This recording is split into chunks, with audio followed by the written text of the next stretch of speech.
Hello मित्रों, केम छो? सरस्वती माध्यमिक कन्या विद्या मंदिर नवा थोराळाना ऑनलाइन शिक्षणमां आप सर्वेનું સ્વાગત છે। ધોરણ 10 વિષય ગણિત પ્રકરણ નંબર 5 સમાંતર શ્રેણી। મિત્રો, આજે આપણે એવી શ્રેણી અને એ પણ સમાંતર શ્રેણી એના વિશેની સમજૂતી પ્રાપ્ત કરીશું। તો કેટલીક વ્યવહારુ બાબતોને ધ્યાનમાં રાખી અને સમાંતર શ્રેણીની વ્યાખ્યા કરીશું। તો જોઈએ, પ્રકૃતિમાં અનેક વસ્તુઓ, સૂરજમુખીના ફૂલની પાંદડીઓ, મધપોડાના છિદ્રો, મકાઈના ડોડા પરના દાણા, અનાનસ અને દેવદાર પરના કુંતલ વગેરે એક નિશ્ચિત તરાહને અનુસરે છે। મિત્રો, આ બધી બાબતો છે એની અંદર એક ચોક્કસ તરાહ જોવા મળે છે, એક પેટર્ન જોવા મળે છે। હવે આપણે રોજિંદા જીવનમાં અનુભવમાં આવતી કેટલીક તરાહ જોઈએ અને એના ઉદાહરણો અહીંયા સમજીએ। પહેલી બાબત, રીનાએ નોકરી માટે અરજી કરી અને નોકરી માટે તેની પસંદગી થઈ। તેનું શરૂઆતનો માસિક પગાર ₹8,000 છે અને પ્રતિ વર્ષ માસિક પગાર વધારો ₹500 નક્કી થાય છે।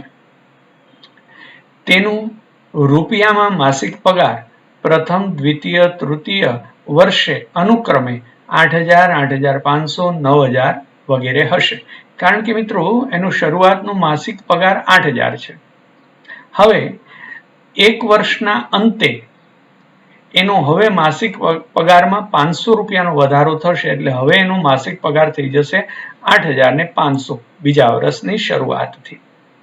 ત્રીજા વર્ષની શરૂઆતથી એનો માસિક પગાર થઈ જશે ₹9,000, એટલે કે દર વર્ષે પહેલા વર્ષે એને ₹8,000 મળશે, બીજા વર્ષે 8,500 મળશે, ત્રીજા વર્ષે 9,000 મળશે, એવી રીતે ચોથા વર્ષે 9,500, એવી રીતે પાંચમા વર્ષે ₹10,000 મળશે। આ રીતે એનો પગાર વધારો થશે। હવે એવું એક બીજું ઉદાહરણ સમજીએ। એક નિસરણાની પગથિયાની લંબાઈ નીચેથી ઉપર જતા, નીચેથી જેમ જેમ ઉપર જતા જઈએ તેમ તેમ 2 સેન્ટીમીટર એક સરખી રીતે ઘટતી જાય છે એની લંબાઈ।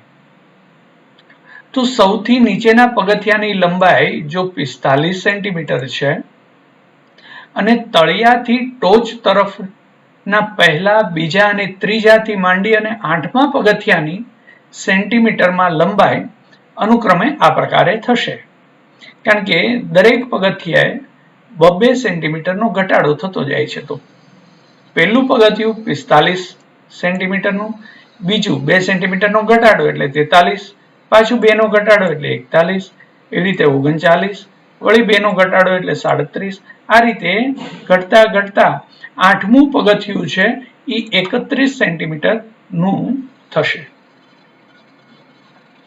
સમજાય છે મિત્રો? તો આ રીતે એક ત્રીજી ઘટનાને સમજીએ। કોઈ બચત યોજનામાં મૂકેલ રકમ દર 3 વર્ષે 5/4 ગણી થાય છે। ₹8,000 ના રોકાણની પાકતી રકમ 3 વર્ષે, 6 વર્ષે, 9 વર્ષે અને 12 વર્ષના અંતે અનુક્રમે કેટલી થશે? દર 3 વર્ષે 5/4 ગણી થાય, એટલે 8,000 ગુણ્યા 5/4 એટલે કે 10,000। પછી 6 વર્ષે ફરી એ રકમની 5/4 ગણી થાય, એટલે 10,000 ના 5/4 ગણા, એટલે 10,000 ગુણ્યા 5/4 એટલે કે 12,500। હવે 9મા વર્ષે, એટલે ફરી 3 વર્ષનો સમયગાળો, તો એ 12,500 ના 5/4 ગણા, એટલે 12,500 ગુણ્યા 5/4 એટલે 15,625। હવે 12મા વર્ષે તો આ રકમ 15,625 ના 5/4 ગણા, એટલે કે ₹19,531.25 થાય છે। આ રીતે ચોથી ઘટના સમજીએ। 1, 2, 3 એમ ક્રમશઃ એકમ લંબાઈના ચોરસમાં એકમ લંબાઈના ચોરસની સંખ્યા અનુક્રમે 1 નો વર્ગ, 2 નો વર્ગ, 3 નો વર્ગ વગેરે છે. એકમ લંબાઈના ચોરસ કયા છે? 1, 2, 3. એમાં ચોરસની સંખ્યા કેટલી છે? 1 નો વર્ગ, 2 નો વર્ગ, 3 નો વર્ગ, એ રીતે. તો પેલા જો લંબાઈ 1 સેન્ટીમીટર હોય તો એની અંદર ચોરસની સંખ્યા 1 નો વર્ગ એટલે 1. જો હોય 2 સેન્ટીમીટર હોય તો 2 નો વર્ગ એટલે 4. આ દરેક ચોરસ છે એ ચોરસ એકમ લંબાઈના છે.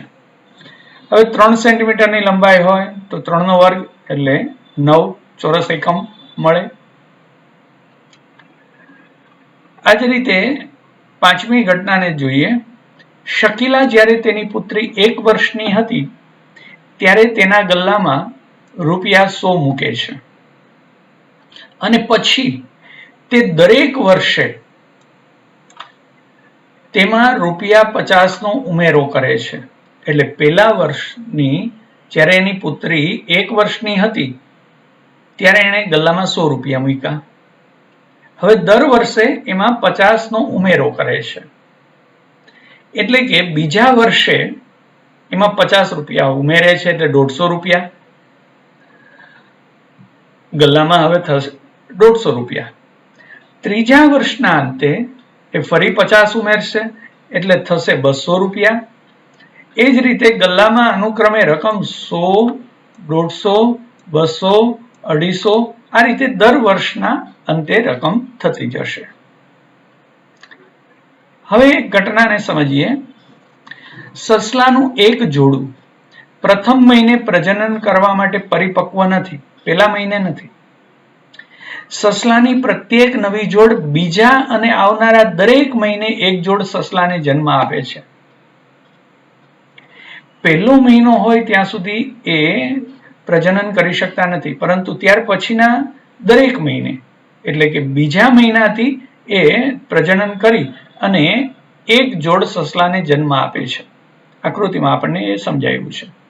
માની લો કે કોઈ સસલું મૃત્યુ પામતું નથી તો પહેલા, બીજા, ત્રીજા અને છઠ્ઠા મહિનાના પ્રારંભે સસલાની જોડની સંખ્યા કેટલી હશે? આપણે સમજીએ.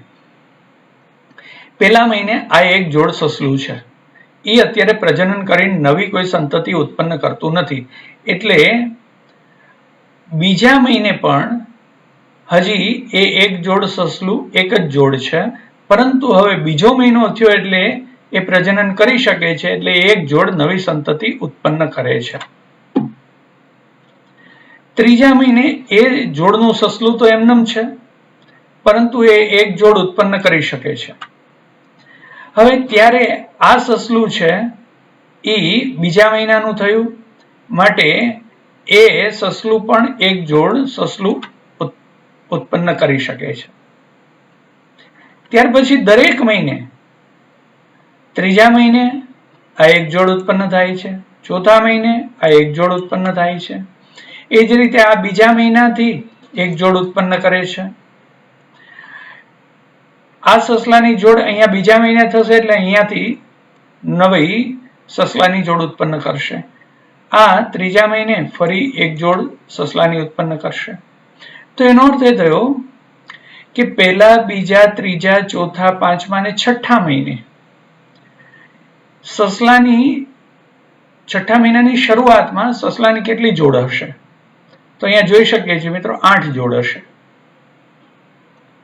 તો એ કઈ રીતે થયું? તો કે એક પછી એ એકની એક જ રહી, એમાં એક ઉમેરાણી એટલે 2 થઈ. હવે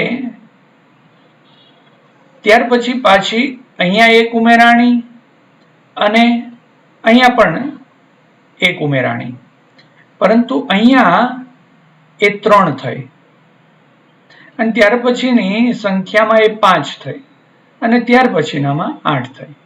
એનો અર્થ એ થયો કે આ ઘટનામાં દરેક વખતે એની આગળની સંખ્યા છે એ ઉમેરાતી જાય છે. એકની અંદર આગળની સંખ્યા કઈ નહીં એટલે 0 એટલે 1, 1 વત્તા 1 એટલે 2, 2 વત્તા 1 એટલે 3, 3 વત્તા 2 એટલે 5 અને 5 વત્તા 3 એટલે 8. આ રીતે સસલાની જોડ ક્રમશઃ વધતી જશે.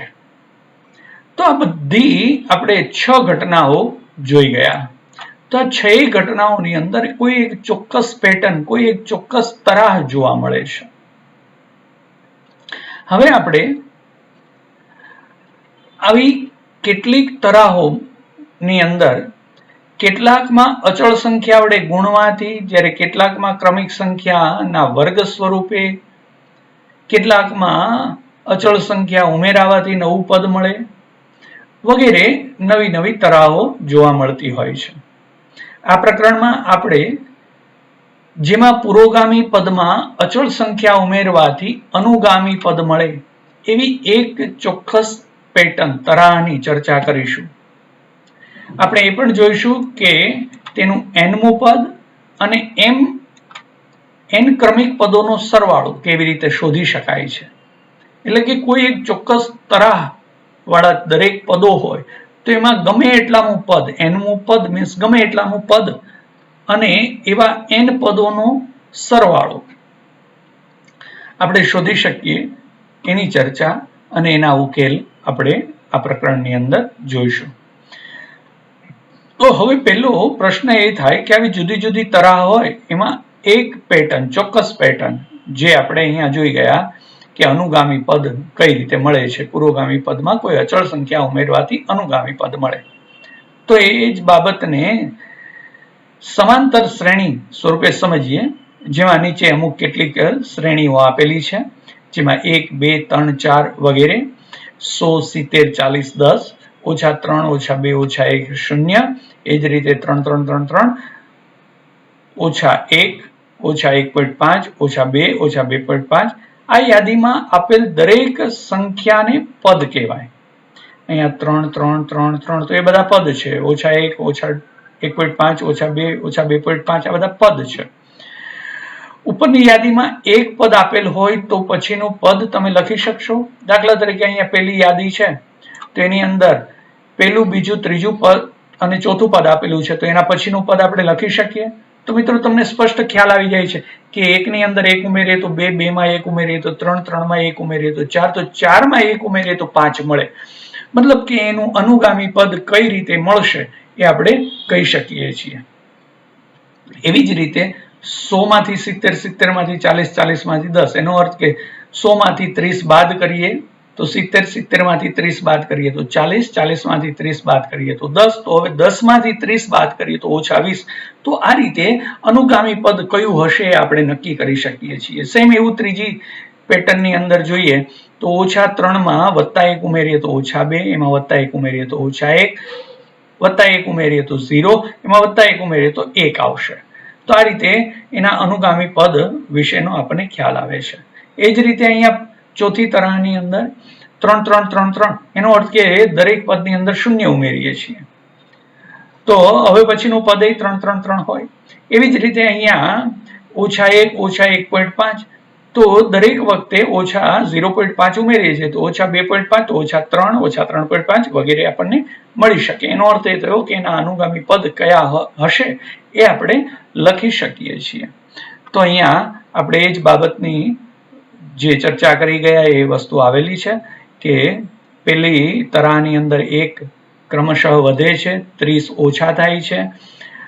એવી જ રીતે પ્રત્યેક પદ મેળવવા આગળના પદમાં 1, 1 ઉમેરતા જઈએ છીએ. અહીંયા ત્રીજી તરાહની અંદર +1 ઉમેરીએ, અહીંયા 0 ઉમેરીએ છીએ, હા, અને ત્યાર પછી -0.5 ઉમેરીએ છીએ. તો હવે આપણે એને વ્યાખ્યાયિત કરીશું કે પ્રત્યેક પદ મેળવવા તેની આગળના પદમાં કોઈ નિશ્ચિત સંખ્યા ઉમેરવામાં આવે. સંખ્યાઓની આવી યાદી માટે કહી શકાય કે આ પદો સમાંતર શ્રેણી, જેને ઇંગ્લિશમાં એરિથમેટિક પ્રોગ્રેશન કહે છે.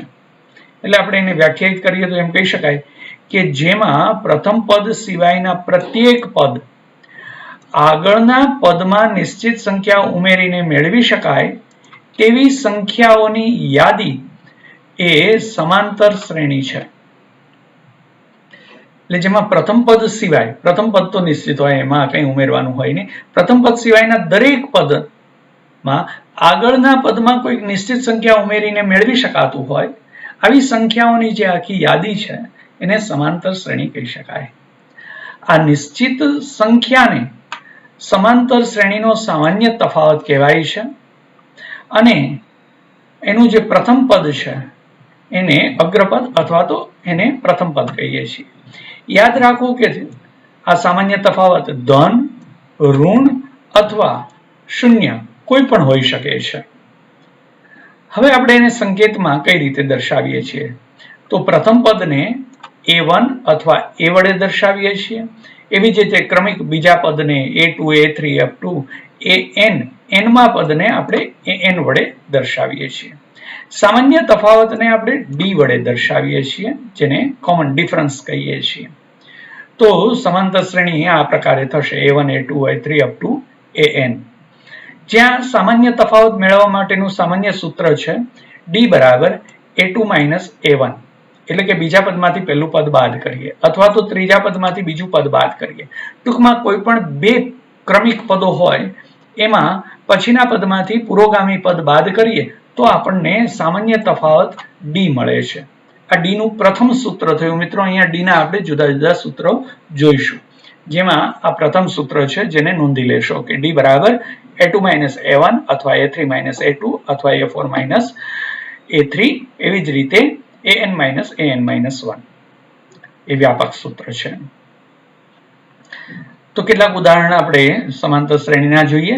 પહેલું ઉદાહરણ, એક શાળામાં સવારની સભામાં એક હારમાં ઉભેલા કેટલાક વિદ્યાર્થીઓની ઊંચાઈ સેન્ટીમીટરમાં આપેલી છે 147, 148, 149 થી 157 છે. એટલે મિત્રો ક્રમિક દરેક સંખ્યામાં એકનો ઉમેરો થાય છે. 147 એ આપણું પહેલું પદ છે, ત્યાર પછી એમાં એકનો ઉમેરો કરીએ એટલે 148, પાછો એકનો ઉમેરો કરીએ એટલે 149. તો એનો અર્થ એ થયો કે પ્રથમ પદ 147 અને સામાન્ય તફાવત જોતો હોય તો 148 minus 147 એટલે ધન 1 મળે છે. એવી જ રીતે બીજું એક ઉદાહરણ જોઈએ. કોઈ શહેરના જાન્યુઆરી મહિનાના એક સપ્તાહના ન્યૂનતમ તાપમાનની વધતા ક્રમ નોંધણી કરેલી છે, જેમાં ન્યૂનતમ તાપમાન ડિગ્રી સેલ્સિયસમાં -3.1, -3, -2.9, -2.8 આ પ્રકારે આપેલું છે. તો અહીંયા જોઈ શકીએ છીએ પ્રથમ પદ -3.1 છે, પછી એની અંદર +0.1 નો ઉમેરો થાય છે એટલે થઈ જશે -3, પછી -2.9 એવી રીતે. તો પ્રથમ પદ -3.1 અને d જોતું હોય તો -3 માંથી -3.1 બાદ કરવું પડે, બીજા પદમાંથી પહેલું પદ બાદ કરી. ત્રીજું એક ઉદાહરણ સમજીએ. ₹1000 ની લોનના અચળ 5% દરે પૈસા ચૂકવ્યા બાદ બાકી રહેતી રકમ. હવે ₹1000 લોન છે, 5% લેખે આપણે એને પૈસા ચૂકવીએ છીએ, તો ₹1000 ના 5% એટલે ₹50. આ અચળ ચૂકવણી છે. તો બાકી કેટલી રકમ રહે દર મહિનાના અંતે? તો 1000 માંથી ₹50 બાદ કરીએ એટલે 950, ત્યાર પછી ₹50 બાદ કરીએ એટલે 900, ત્યાર પછી 50 બાદ કરીએ એટલે 850, એમ ક્રમિક છેલ્લે ₹50 રહે ત્યાર પછી એની અચળ સંખ્યા બાદ કરીએ તો ₹0 લોનના થાય છે.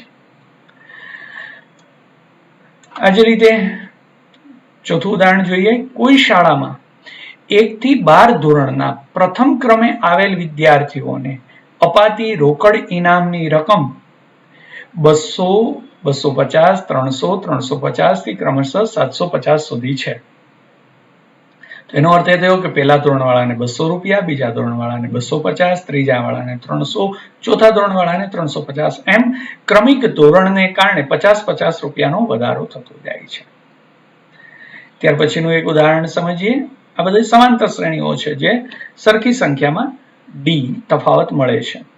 જો પ્રત્યેક મહિને ₹50 ની બચત કરાય તો 10 મહિનામાં થયેલ બચતની રકમ દર માસના અંતે કેટલી રહેશે મિત્રો? તો દર મહિને ₹50 એટલે પહેલા મહિને 50, બીજા મહિને 50 + 50 એટલે 100, પછી પાછું એમાં 50 ઉમેરીએ તો 150, 200, 250, 300 આ રીતે થતું જશે. ઉપરની યાદી શા માટે સમાંતર શ્રેણી છે? તો મિત્રો દરેક બે ક્રમિક પદોનો તફાવત એ સમાન મળે છે, માટે આપણે કહી શકીએ કે પ્રથમ પદ a અને સામાન્ય તફાવત d લેતા આપણી સમાંતર શ્રેણીના દરેક પદો છે આ પ્રકારે મળે છે: a plus d, a plus 2d, a plus 3d, a plus 4d up to a plus n minus 1d. તો આને સમાંતર શ્રેણીનું વ્યાપક સ્વરૂપ કહેવામાં આવે છે. હવે આપણે નોંધીએ કે ઉપરના ઉદાહરણો a થી e માં પદની સંખ્યા નિશ્ચિત સંખ્યાઓ છે, કારણ કે અહીંયા અંતિમ સંખ્યા શું છે એ આપણને આપી દીધેલું છે. તો આ બધા નિશ્ચિત સંખ્યાઓ પદની છે. આવી સમાંતર શ્રેણીને શાંત સમાંતર શ્રેણી કહેવાય છે, જેને ફાઇનાઇટ એરિથમેટિક પ્રોગ્રેશન કહેવાય છે. વળી આપણે નોંધીએ કે આવી પ્રત્યેક સમાંતર શ્રેણીમાં અંતિમ પદ આપેલું છે, પરંતુ ઉદાહરણ નંબર 1 થી 5 માંની એક પણ સમાંતર શ્રેણી શાંત શ્રેણી નથી.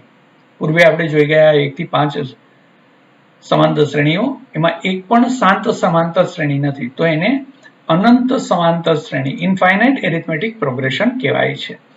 આવી સમાંતર શ્રેણીના અંતિમ પદ ન મળે, કારણ કે એ અનંત સમાંતર શ્રેણી છે. હવે એક સમાંતર શ્રેણી જાણવા કેટલીક ન્યૂનતમ માહિતીની આપણને જરૂર પડે છે. કોઈ સમાંતર શ્રેણી જાણવી હોય તેના માટે કેટલીક ચોક્કસ બાબતો આપણે જાણતા હોવા જોઈએ. શું પ્રથમ પદ જાણવું પૂરતું છે? તો મિત્રો નહીં, કારણ કે એમાં સામાન્ય તફાવત પણ જાણવો જોઈએ. કે માત્ર સામાન્ય તફાવતની જાણકારી પૂરતી છે? તમે જોઈ શકશો કે આપણી પાસે આ બંને માહિતી હોવી જોઈએ. પ્રથમ પદ હોવું જોઈએ અને સામાન્ય તફાવત d પણ હોવો જોઈએ. આ બંને જ્ઞાત હોય એ જરૂરી છે. ઉદાહરણ તરીકે પ્રથમ પદ a બરાબર 6 અને સામાન્ય તફાવત d બરાબર 3 હોય તો આપણે સમાંતર શ્રેણી છે એ દર્શાવી શકીએ છીએ કે જે 6 થી શરૂ થાય છે અને પછી ક્રમશઃ 3 નો ઉમેરો થતો જાય છે. માટે શ્રેણી છે આ પ્રકારની આપણને મળી શકે. 6 પછી 9, પછી એમાં 3 ઉમેરો એટલે 12, એમાં 3 ઉમેરો એટલે 15, 15 માં 3 ઉમેરો તો 18. આ રીતે એવી સમાંતર શ્રેણી આપણને મળી શકે. એટલે આ બે બાબતો જાણવી જરૂરી છે. હવે એવું બીજું જોઈએ કે જો a બરાબર 6, પ્રથમ પદ 6 હોય અને સામાન્ય તફાવત d બરાબર -3 હોય તો આપણને મળતી સમાંતર શ્રેણી છે બદલી જશે. 6, 3, 0, -3, -6, -9 વગેરે મળે છે. આ જ રીતે a બરાબર -7 અને d બરાબર -2 તો આપણને મળતી શ્રેણી આ પ્રકારની છે: -7, -9, -11, -13, -15, -17 વગેરે. એ જ રીતે a બરાબર 1.0 અને d બરાબર 0.1 તો આપણને શ્રેણી મળે 1.0, 1.1, 1.2, 1.3 વગેરે. એ જ રીતે a બરાબર 0 અને d બરાબર 1.1/2 તો આપણને સમાંતર શ્રેણી મળે 0, 1.1/2, 3, 4.1/2, 6, એવી જ રીતે 7.1/2, 9 વગેરે. a બરાબર 2 અને d બરાબર 0, ટૂંકમાં પ્રથમ પદ અને સામાન્ય તફાવત આ બે જાણતા હોઈએ તો સમાંતર શ્રેણી છે એ આપણને સરળતાથી મળી શકે છે. એને આપણે સરળતાથી લખી શકીએ છીએ. હવે આપણને કોઈ સમાંતર શ્રેણી આપેલી હોય તો એના માટે આપણે સામાન્ય તફાવત d મેળવી શકીએ છીએ, અથવા તો આપેલી શ્રેણી સમાંતર શ્રેણી છે કે નહીં એ ચકાસવી હોય તો આપણે d ના આધારે ચકાસી શકીએ છીએ. અહીંયા પ્રથમ પદ 6, બીજું પદ 9, 12, 15 આ પ્રકારે બધા પદો છે. તો આપણે બીજા પદમાંથી પહેલું પદ, ત્રીજા પદમાંથી બીજું પદ, એવી રીતે બાદબાકી કરીએ તો a2 - a1, a3 - a2 અને a4 - a3 કરીએ તો એનો સામાન્ય તફાવત સમાન મળે છે. એનો અર્થ એ થયો કે આપેલા દરેક પદો છે એ સમાંતર શ્રેણીના પદો છે એમ આપણે કહી શકીએ. તો એના ઉપરથી આપણે વ્યાપક સ્વરૂપે ડી નું સૂત્ર તારવી શકીએ કે ડી બરાબર ak +1 માઇનસ ak, એટલે કે a n minus an minus 1 આ રીતે પણ આપણે દર્શાવી શકીએ છીએ. મિત્રો અહીંયા k વાપરીએ, n વાપરીએ કે કોઈ પણ મૂળ વસ્તુ સમજવાની એ છે કે બીજા પદમાંથી પહેલું પદ, છેલ્લા પદમાંથી એની આગળનું પદ બાદ કરી અને આપણે ડી મળી શકે છે. એટલે કે ડી શોધવા માટે આવા પ્રકારની કોઈ પણ બાદબાકી આપણે કરી શકીએ છીએ. તો હવે અહીંયા આપેલા આંકડાઓ તપાસીએ મિત્રો, 1 1 2 3 5 વગેરે. તો અહીંયા 1 - 1 0, 2 - 1 1, 3 - 2 1, 5 - 3 2. એનો અર્થ કે બે ક્રમિક પદો વચ્ચેનો તફાવત છે એ સરખો નથી, માટે આ જે શ્રેણી છે એ સમાંતર શ્રેણી નથી. ઉદાહરણ નંબર 1 સમજીએ. આપેલી એક સમાંતર શ્રેણી 3/2, 1/2, -1/2, -3/2 માટે પ્રથમ પદ a અને સામાન્ય તફાવત d લખો. તો મિત્રો પ્રથમ પદ તો આપણને દર્શાવેલું છે 3/2. હવે d શોધવું છે તો બીજા પદમાંથી પહેલું પદ બાદ કરીએ એટલે 1/2 - 3/2 તો આપણને મળે છે -1. તો આ રીતે a અને d સૂત્રની મદદથી મેળવી શકીએ. ઉદાહરણ નંબર 2 જોઈએ. નીચેનામાંથી કઈ સંખ્યાની યાદી સમાંતર શ્રેણી છે? જો તે સમાંતર શ્રેણી હોય તો તેના પછીના બે પદ લખો. મિત્રો સમાંતર શ્રેણી છે કે નહીં એ ચેક કરવા માટે આપણે ડી જાણવું પડશે. તો પહેલા પેટા પ્રશ્નમાં જોઈએ 4 10 16 22. તો એમાં a1 a2 a3 a4 વગેરે પદો આપેલા છે. આપણે બે ક્રમિક પદોનો તફાવત જોઈએ. a2 - a1 એટલે કે 10 - 4 એટલે 6 મેળવ્યું. એવી રીતે 16 - 10 એટલે 6 મેળવ્યું. 22 - 16 એટલે 6 મેળવ્યું.